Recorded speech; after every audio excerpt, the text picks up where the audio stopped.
'Tis the season of giving, and for many parents, finding the right gift for their children can be a challenge. Education.com has assembled a list of dozens of products for children ranging from preschool through high school. And the kicker is that all the gifts are educational. You can call it Sneaky Santa.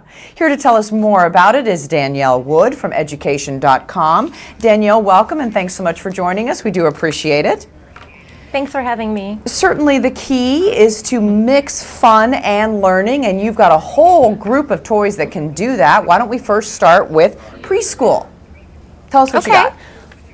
Well, we looked at over 500 toys and gifts and gadgets, and these things had to pass muster with our team of teachers, but also they had to be fun for kids. Of course. One game that I really love for preschool is something called Step To It. And what I love about it is that it allows kids to practice the alphabet and also early counting without having to sit down at a table at all. So basically what happens is they pick two cards. One of them has a letter of the alphabet and the other has a number. And let's say they pick D and 7. They need to find something in the room that starts with D, like door, and then they need to skip or jump or hop 7 steps to get to it. So it practices estimation, it practices early reading and counting, things that are all really important for kindergarten readiness. And it sounds a little bit like hopscotch, where you can kind of, right? It is. Yeah, which kids would love. It is a little bit like that. And those gross motor skills, that's sort of code word in the education world for just big muscle groups is what it means. Right. And kids need to learn that in preschool to be ready. Now, we saw a picture of Step To It. I know you don't have a picture, but can you describe this very interesting balance bike that is kind of a pre-training wheels bike? I have a 4.5-year-old actually who's in preschool, and we've got training wheels on his bike, as I think most parents do with kids who are young. And in Europe, they do it a little bit differently. They have these things called balance bikes, which are basically wooden bikes with no pedals, no brakes, no gears, and kids just push off with them in the way that they would start running. And it allows them to practice balance so that training wheels are never needed. And when it gets time for them to have the pedals, they have the balance in order to ride a real bike. Let's move to the second grade, and you actually brought this next toy. It's a way that you can create a pop-up book, which of course are very popular with kids.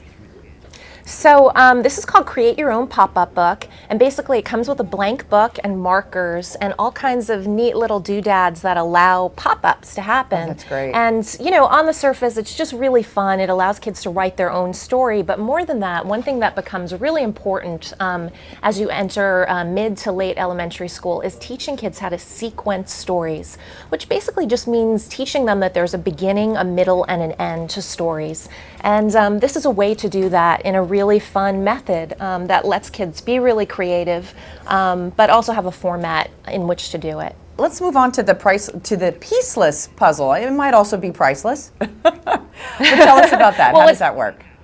What's priceless about it is if you're a parent and you've ever looked under your couch for all those missing puzzle pieces, it's pretty frustrating for the parent and really frustrating for the kid, because more likely than not, you're going to lose some pieces. But the good thing about puzzles, and the reason that teachers like them, is because it uses spatial reasoning, which basically just is a fancy way of saying that it's preparing kids for math. It allows them to see things in 3D.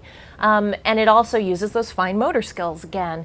So this pieceless puzzle, it's really interesting. It's a flexible material, and you just shake it out on the rug, and basically you manipulate these flexible strands to form a puzzle. And so it's a great thing to take when you're traveling, but just a good thing to have at home. Since we don't see what's inside the box, are they all interconnected, and that's how you don't lose the pieces? Because I love puzzles, but I hate getting to the very end and somehow you've lost a couple pieces. Exactly. Well, that's the whole point of this. It's two-sided, and it's made out of, it almost seems like the material that a mouse pad, those flexible mouse pads are made out of. It's very similar to that, and it's cut out on that big piece of material so that you have all of those pieces, and the kids twist it to get those puzzle pieces to fit in where they should, but they're not your typical board puzzle pieces. They're made out of that flexible strand.